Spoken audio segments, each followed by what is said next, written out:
I believe in the Darwinian theory of humanity being more Darwinian than utopian. What would you do about basically corruption and fraud?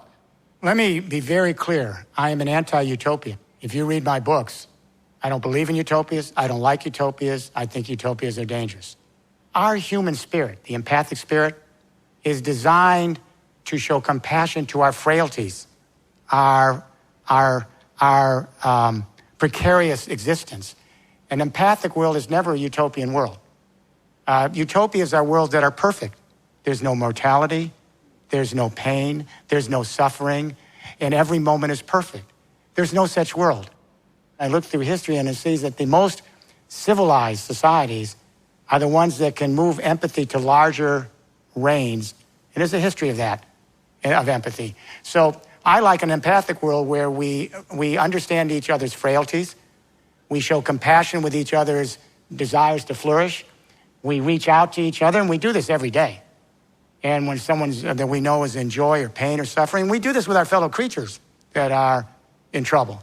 It's the empathy that runs day-to-day life, not utopias. And I think George Frederick Hegel got it right. He wrote a little passage that I read 40 years ago. He said, happiness are the blank pages of history because they are the periods of harmony. I thought, what does that mean? Over and over, I kept thinking of it. Well, he's right, because when you read historians and you read their view of history, you think we're pretty pathological creatures, because historians always chronicle the mayhem, the genocides, the wars, the redress of social grievances, because those moments are extraordinary, not ordinary. They imprint a stamp on us. They move us to fright and flight because they're so extraordinary, they're remembered for generations. But when you then chronicle all of history as if it's a series of these very, very dysfunctional episodes in life, you get a pretty dire picture of the human race, correct?